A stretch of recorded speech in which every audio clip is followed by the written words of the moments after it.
closer. Use your best pitcher. You use your best pitchers at the best time of the game. You do have a closer, but it should be not just maybe don't try to pigeonhole one guy into that. You should have multiple guys. Use your best pitcher in the highest leverage point of the game. Yeah, but that's a whole different me and Brian. Me and Brian will get into the whole deep stats of baseball and all that shit later. Play your matchups. If somebody's. No, I get it. Yeah. Why you guys are this isn't an argument. It's why would you save your best bullpen pitcher for a situation in the ninth inning moving on, that James. may not happen? We got other topipics. I was just confused on how that went from the Avalanche goalies sucking and.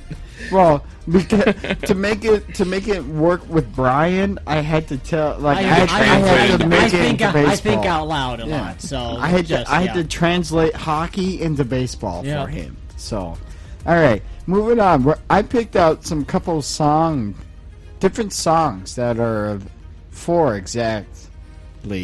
that are get on with it. Weird, like their true song meanings are fucked up a little bit, or just weird, different than what you. Or just have a weird lyrics in them. So every breath you take. Yeah, the Stalker song. Yeah, by the Police. I think this is just known. Well, no, when it came out, everybody it was like the #1 wedding song for 5 years. Right. Because everybody thought it was this deep love song. But no, it's a stalker song. Yeah, Sting from the Police said it was supposed to be a very dark, very ominous song about a guy stalking somebody. So there you go. Yeah, I guess I just think our generation just kind of knows that. I think. Yeah, well, because our parents' generation they didn't know it and they were dumb as hell apparently. Right. Slide by the Google Dolls is apparently it's a very upbeat song. That's how they get you. And apparently it's about a girl who grew up in a very Catholic family that got an abortion. Oh, yep, that'll happen. Yeah. And I'll read the lyrics right here. So it's a teenage Catholic girl getting an abortion. The lyrics are, "Don't you love the life you killed? The priest is on the phone. Your father hit the wall. Your ma disowned you." Yep, that's... So it was... apparently about a very Catholic-raised teenage girl that got an abortion, and basically her parents lost it and said, "Fuck you, you're not part of this family anymore." Right. So that's... Eric, your thoughts about abortion? No, we're not going into the whole... I'm about to slap you. Yeah, we're not going into no politics. Debating here. There's one song on here. I kind of see all the others, but I'll just throw out another one there. What about the Time of Your Life, Green Day? Yeah, so Green Day was one of those, the Time of Your Life. Well, again, and this is kind of like our generation, maybe a little bit before us, but it's how many, you hear that every graduation. Yeah, so the song title is technically Good Riddance, parentheses, Time of Your Life. And it's a breakup song. It's a very sad... Oh, it's like a fuck you song type of thing. It's a very sad, go fuck yourself breakup song. Like this, he's literally telling, I hope you had the time of your life, bitch. So, yeah. Yeah, it's very sarcastic when he says, I hope you had the time of your life. But every suburban mom putting together a high school graduation montage has the song. Yeah, thinks it's takes the words literally. But yeah, it's a very not even high school, college, anything. Yeah, it's a very kind of Lil Fido here got housebroken. It's a thumb up your nose, go fuck yourself type of sarcastic breakup song. So all right, what's the other one that I see? Was that Maroon 5 on there? Yeah, Maroon 5, Harder to Breathe. That's a deaf song, isn't it? No, it's not. Harder to Breathe was actually written because the record company was pressuring Maroon 5 to put out more songs. Okay. So that whole song was like a fuck you to the record company, saying how much they make them their pressure to make them put out more music made it harder to breathe.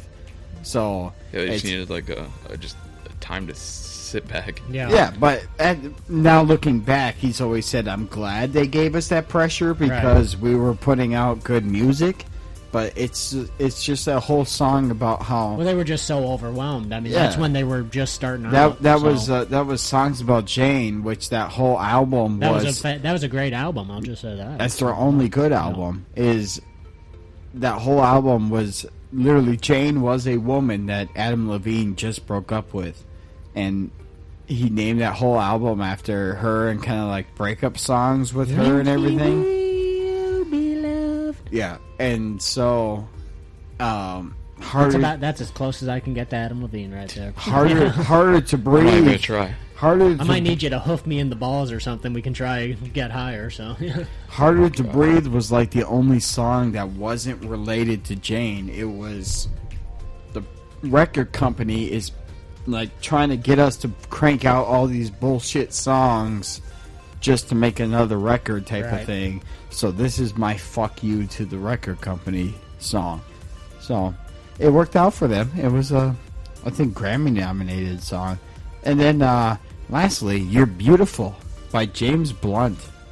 You're beautiful. You're beautiful. You're beautiful. It's true. Yep, that one. Yep. That was a good moment. So that one, everybody thinks it's a guy that's like singing to a girl. Yeah. Just meets a girl on a subway, or at a subway, or Quiznos, and it like just starts having like this inner monologue about how she's beautiful and everything, but he'll never be with her and all this type of stuff. But it was actually this guy who's high as hell, like way fucking high, who sees this hot girl on a subway with her boyfriend and basically starts having his inner monologue, outer monologue, and he's just like on the subway, you're so fucking hot, like, oh my god, really? Like, so this one's based around what you do every weekend? Yeah. Like, it was somebody that was so fucked up high on a subway where my god, your girlfriend is hot as fuck. His inner thoughts became his outer sayings. Like, it's fucking nuts. And not only that, but he's stalking this girl. He knows who she is. He knows who the boyfriend is. And he gets high and he stalks her everywhere he goes, or she goes. Where he goes. Yeah. So we almost have like a Jesse's Girl situation. So a little bit of that, a little bit of Every Breath You Take. Yep. Yeah. It's purely about a guy that gets high as hell and stalks this woman that he's in love with. Like, yeah. It's fucking nuts, ain't it? Bedtime thoughts there, kids. Yeah. And also, it's not on here, but as we wrap up, it's not on here, but I'm gonna say it anyways. Closing Time. Do you guys know what that's about? Or what do you think it's about? What have you heard it's about? I would assume the Semisonic song, Closing Time. I would assume that it's kind of about, like, end of the night, we all gotta go home. Yeah. But we don't want the night to end type of thing, so. But I know it's deeper than that. Yeah. So, what I've always heard was it's a band out of Minneapolis, which I think it is, talking about a bar that was closing, and they wrote this song as kind of like tribute to this bar. Yeah, like it was going out of business. Yeah, going out of business. Truly, what it is about his child being born like 7 weeks premature. Oh, jeez. And talking about how his life is now like coming to an end. Every new beginning comes from a beginning's end. Yep. About how some other beginning's end. Yeah. So how his life is as a single person is coming to an end, and now he's responsible for somebody else's life, and I know who I want to take me home. Yeah. And it's all about like his daughter, I believe it was, that was born like at 33 weeks, very, very premature. Yeah, and scary situations. He knew, especially in the 90s. Yep. I mean, we're giving people the bite sticks on, and no anesthesiologist or anything. No, I'm just kidding. But now let's play a game called Medieval Gynecologist. So he knew the band would get sick about singing a song about his daughter, that he made it sound like it was about a bar or like something like that, you know. So That's deep. Yeah, so he really did a good job of hiding the true meaning of the song, because you hear it and you think, all right, it's literally closing time, last call, everybody tip your bartenders, finish your drink, figure out who's driving home, all that shit. Is this when we also talk about More Than a Feeling by Boston? Oh yeah, apparently I cannot confirm this, but I've seen multiple places where More Than a Feeling by Boston, very famous song, is Cool Cats, is apparently the lead singer of Boston singing about his sexual feelings towards his cousin Marianne in that song. And when he we can't confirm that, it's just a rumor that when has been he told his mom gone around the webs of the internet. When he told his mom, and through time, it's just caught on like fire. So when he told his mom, like, these are the feelings I'm having, and she's all like, this is fucked up, what the fuck are you talking about? It's more than he said it's more than a feeling, and then whammo, a fucking Grammy nominated song, maybe a Grammy award winning. I wouldn't be surprised. Bought a couple houses probably with that song. Oh, easily. So, yeah, so okay. Yeah. That does well enough. Oh yeah, I mean the guy's still collecting. The whole band is still just collecting. So you gotta think they're collecting some kind of, at least some amount. The of royalties still nowadays. Holy shit.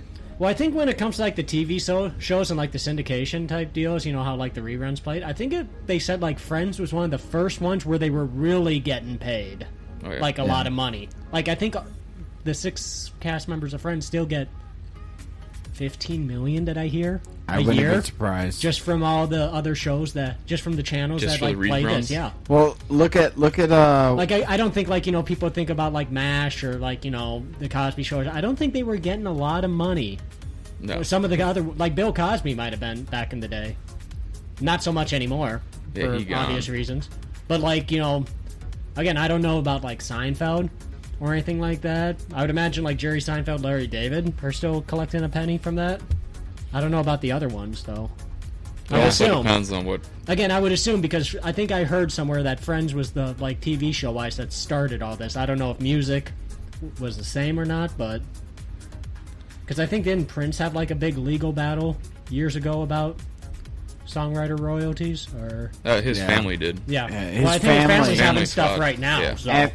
Prince being a Grammy award-winning multimillionaire artist and then didn't have a will and then he dies. Yeah, there's going to be legal battles about who gets. But no, that's what. like what's going on. I think years ago he had a battle. He had like a legal battle with like Columbia Records or something, or whatever his record company was about artist freedom or something. Or all right, so let's wrap this all up. This is a little quick today. Mostly because we don't have much to talk about because, shit's been happening this week. Too much going on here to think about this. So we're going to do what's trending. Apparently American Idol's trending. It came back. No, it came back a couple years ago. Well, on ABC now. Well, yeah, that was a couple years ago, dude. I know, but it's trending right now, and it looks like fucking Lionel Richie is on it. The judges are Lionel Richie, Luke Bryan. Okay, that's Luke Bryan, okay. And then Katy Perry. Yeah, Katy Perry, and then Ryan Stiles. You know that shit's so much. So fake. Same thing. Yeah, I had a friend that went, or I guess not really a friend. Ryan Stiles was on Whose Line Is It Anyway? There you go. Yeah. Yep.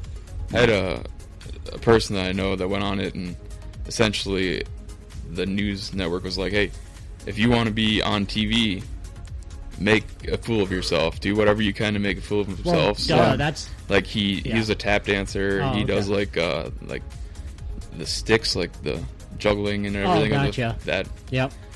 So he just went off and he sucks at singing, and I don't know. He just made a fool of himself. You either have to be very good or very bad. Yep. The normal ones don't go. The normal, maybe not or something. Because I do remember we went to high school with a girl. Her name was like Brooke or something. Very talented singer. You can edit it if you go on. She actually got to like the second round on American Idol or something, but they didn't show her like on TV or something. So because she was too normal. Yeah, she wasn't entertaining enough. She wasn't Maury's show or Jerry Springer or enough. didn't have that background story. Right. Yeah. All right. So going on also was trending. Kyle Hendricks is making Cubs history today. Kyle Hendricks